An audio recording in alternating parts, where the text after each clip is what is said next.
All right, Ferrell, Cody Rhodes will face which guy first in this kind of three-way feud?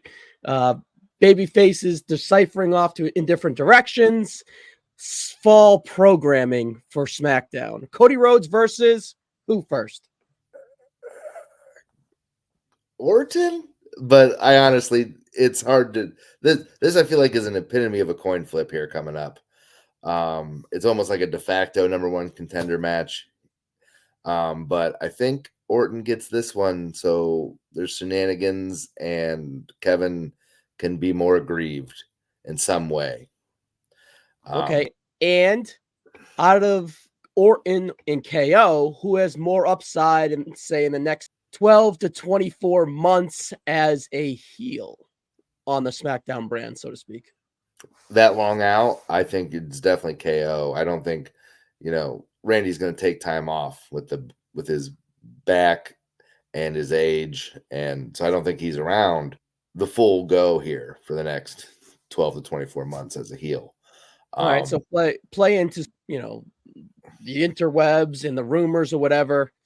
You're saying Kevin Owens resigns, they refocus him as a heel, and he kind of turns into that rock star heel of the SmackDown brand. And is he the one to kind of go after Cody Rhodes in the long run or the short run? I think he's the short run. I think Orton is your Cody Rhodes Mania match. Oh, interesting. So you don't even think he gets involved in the Rock kerfuffle, the Bloodline kerfuffle, and he's past that, or it's not his time for that, and it's he needs distractions between that. Okay. Yeah, it's not his time. I think it comes back around. I think just not in Las Vegas around April. Yes. It just seems like what The Rock wants is that Roman match. That's kind of think what he wants to do, and he's going to get what he wants. And right now, I don't know if Cody's a strong enough face to keep The Rock heel at WrestleMania, because what Owens has been saying, he's right. Okay, he's right. Let's really get into that. Let's kind of sink our teeth into this match here. So after Bad Blood in Atlanta, I really liked how they did that. It was kind of sneaky, right? And it was they relied on the fans or plants to whatever. They didn't want to distract from the pay-per-view, and they wanted to kind of work off of the Rock buzz, the CM Punk Hell in the Cell buzz, all of the positive buzz coming out of Hell in the Cell, and they kind of threw this into the ether about half an hour after the pay-per-view ended, and Kevin Owens attacks Cody Rhodes at his tour bus and was just like, what are you doing aligning with these guys? They made our lives hell the last 4 years for me personally. You're supposed to be my friend, and then you're kind of in the mix with these guys. You're helping them figure it out, so on and so forth. I don't really like what you're doing. You should be against them, not for them, not helping them out. And Cody Rhodes kind of from the jump, right? After getting in the mix last year, kind of divided the bloodline, cracked the bloodline to beat the bloodline. And for him to be the one to kind of help build it back up, building all the way back to bringing Jey Uso to Monday Night Raw, tagging with them, so on and so forth, and then establishing Jey Uso as that mega star that he's kind of becoming and became. And you could kind of link it all the way to that. Mm-hmm. So Cody is, of course, always been around the bloodline, but Kevin has always been against the bloodline and been used to kind of make the bloodline, and the bloodline kind of made Cody Rhodes. So perhaps at the tail end of the bloodline as we know it, Cody was made and Kevin made the bloodline in a meta way, right? So it's interesting where there's different perspectives from both characters, so to speak, with the bloodline. Kevin Owens has been on site with the bloodline for half a decade. Right. It's kind of like the Tito Martell of today, where it's on at all times. And for Cody to kind of like, hey, let's rebuild this. I'm with you some. You have my respect. I mean, and KO's gonna be like, dude, we're boys, and like, have you seen what these guys have done to me? Like, it's not KO is not in a place to forgive, nor should he, honestly. I know that's his justification to his acts. Yeah. No, he's perfectly justified. And I think like him going after Cody here and as like, what you do to me, like, can't believe you teamed up with these guys, and it turns into a nice feud. And maybe even I could see a quickie title switch before pre-Mania. I don't think KO's going into Mania with it, but I could see just as we've had all these long title reigns, to have a little blip where the champ gets it back pretty quick, but it's kind of one long reign, but not actually. It's kind of nice. Get Cody chasing again, and legitimize KO as, because he hasn't. His only world title was that weird Triple H pedigree, throw him on top, gross history win here over Orton. I mean, after Orton beats him, he goes even further. It's going to go lots of different directions, and that's why I'm excited for it. I don't know what's going to happen. There's lots of stuff I'd love to see, but I think the ride's going to be great no matter what with these three guys. Yeah, it's funny that you bring up Triple H in all of this, right? Last Friday night on SmackDown, Randy Orton kind of started SmackDown going up to Gorilla and saying, hey, we need to talk. And I've waited all this time to talk to you. And our time's now. See me in the ring. Pretty much was what happened. He got in the ring, called them out. They showed Triple H getting off Gorilla and going on and so on and so forth. And then he kind of separated Paul Levesque. And then he kind of started talking to Triple H, right? So they're blurring the lines there. And it's funny that you bring up Kevin Owens' victory, right? Because maybe you jog your memory there that Kevin Owens won that match in 2016 around this time when Triple H went in and pedigreed Seth Rollins, who he was kind of feuding at the time, and kind of unexpectedly to Kevin Owens, throned him the Universal Champion. And Kevin Owens would go on to hold it until February and had the Goldberg thing and so on and so forth. But that title reign for Kevin Owens, he was a heel. He was a unestablished kind of liar as a prize fighter because he had Jericho, the way he won it, so on and so forth. I don't really think he had a clean win the whole time because he kind of had Chris Jericho as a lackey, or he wormed his way out of it. So transitioning from the prize fighter to the champion as a heel, he was just kind of, it was a little squirmy and squirrelish, right? And I think that we perhaps may see that when he kind of develops his heel character again, right? Because before he was the prize fighter and he kind of always lost, right? So he has a history of kind of relying on, things to not really stay up to snuff as a heel and him figuring it out. And I wonder if perhaps not Paul Levesque, but Triple H would kind of maybe get in his corner again, right? Paul Levesque signs him to this new long contract, because there has been hints of Kevin Owens' contract not really being renewed yet, or so on and so forth. If it's the internet again, they're using it that way, or if they're even kind of alluding to it a little bit on TV, and then the internet saying that, oh, he re-signed at Bad Blood, or he re-signed at where was it, Bash in Berlin, where he had the title match with Cody. So they're kind of letting stuff out oddly, right? And the way that they started this feud makes my your senses go and be like, all right, why are they doing that? So I wonder if there's a trip down this road where Triple H kind of gets himself invested a little bit with Kevin Owens again, even from a muddying the behind the scenes where it's like Orton calling him Paul Levesque or whatever, and then calling out Triple H, or Cole alluding to him as Paul Levesque, and then Orton calling him out as Triple H. History there from 2016-17. I don't know. There's kind of a lot going there. And then what does Triple H kind of do with like the bloodline? Because there's some stuff there too where they kind of allude to, well, The Rock throwing it's about the long game, right? And the big story.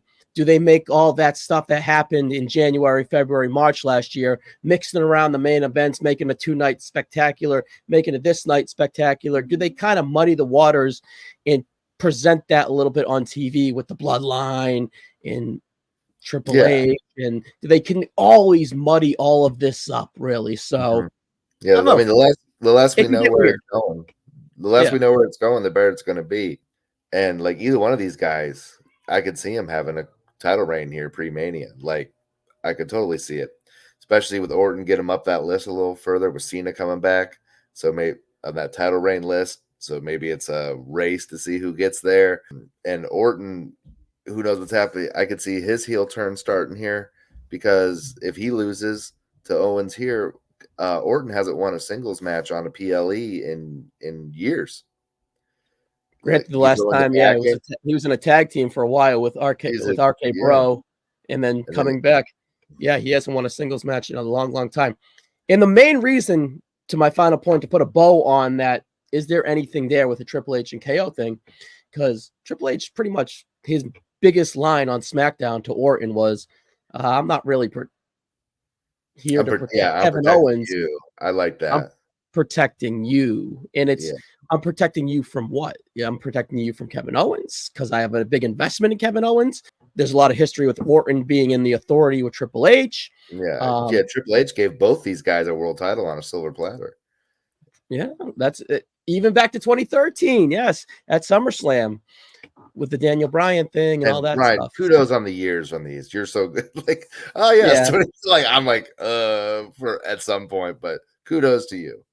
Yeah, I'm stupid. I wish I could use my brain cells in other aspects of life, but I'm pretty good with the dates. Those don't get views on YouTube. Yeah, for sure. So there's a lot of like windy roads we can go on, and with all those windy roads, is this match right here? Does it feel too early? Because I was a little surprised that they went to it this early. It seems fast when you think this is just getting cooking and boom, it's on this PLE. But it's not fast when you realize Cody needs somebody for Survivor Series. Now that it's sure that, he's not going Saturday night's main event. Games. Yeah, he needs somebody. So we had to get through this part, which, you know, that's why also I think that Owens probably did sign that contract. And that's why this is microwaved, because they're waiting for that, make sure he was renewed before you start all this. And so now we got to nuke through this part of the story to get to the second. Yeah, it's interesting. Not really sure where they go with this, right? It feels like the first match kind of should be a triple threat in a way, right? Like with Orton being the tweener but leaning babyface. I think that would be a really good dynamic for all possibilities to happen, right? Does Orton betray Cody? Does Orton get fed up with KO and then they get in their own way and Cody sneaks away? And then the same scenario, does Orton kind of get caught up with Cody and then Kevin sneaks one away? And with a triple threat, there's no rules. So is that kind of aligned to something where we just previously talked to? So my feeling is it's a triple threat. And how does that kind of impact the outcome here at Crown Jewel? I mean, I think these three are going to be married to each other through February. So we're going to get that at some point, whether it's the Saturday night's main event, the first Raw on Netflix, the Rumble title match. Yeah. It's like these guys are going to be all together till the road to Mania starts. So it would make sense to kind of have Orton then, right? Because we already had Kevin Owens as the face versus the face. And the outcome of that caused Kevin Owens to get to the pushing point of turning heel, right? So would we have a Cody versus Orton face match that would lead to Orton? Start his. I could see that. Like I said, I think this is probably the hardest match on the card to call. So there's a lot of meat on here for a microwave feud, right? Yeah, you brought it up. Really done for as quick as it's been. It's done really well. I've liked every bit of this. So I'm excited to see the match. And so as we talked through it, who's going to win? Because I would have to kind of be like, I don't know right now. I kind of want your pick so I can react off it and make mine selfishly. Well, I would say, see, I started KO. Now you've talked me into Orton a little bit. I would say this is a true -110, but I would put it on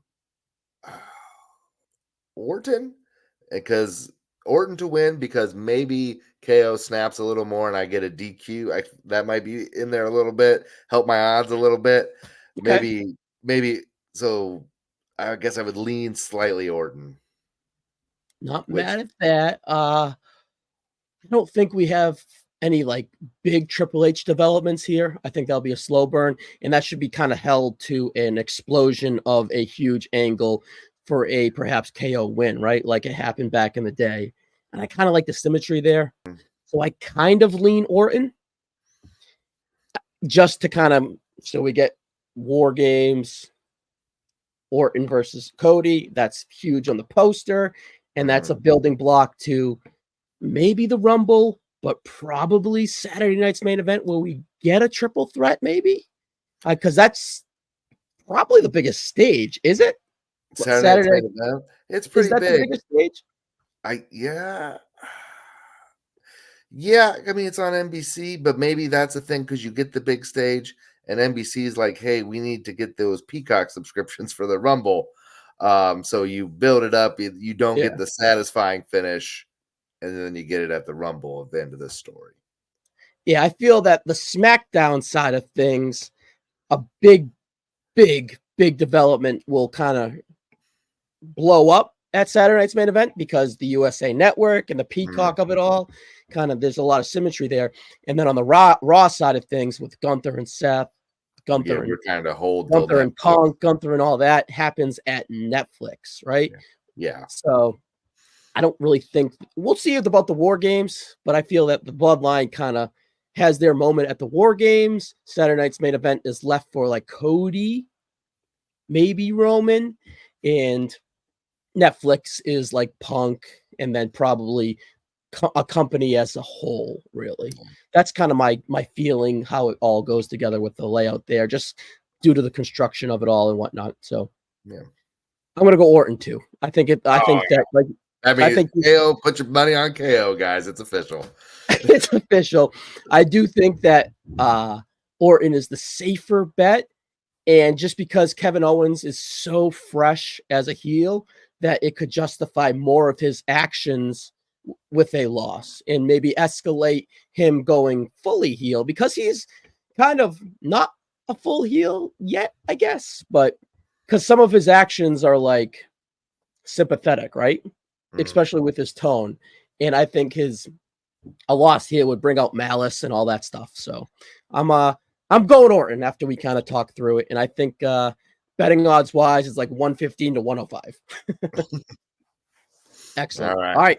Ferrell comedy, velocity, heat every other week or every week, however it rolls. Try to keep is up. Is that where we can find you? Yep. I'm a Twitter at Ferrell Comedy. In the bio is my links to my blog about the C shows going along with the podcast, and I share out anything I do here on YouTube with Cronoso, Noso, Faux Show. Cool. All right, Matt, check them out, guys, and we'll see you on the next one, buddy. All right. Thanks, Ryan.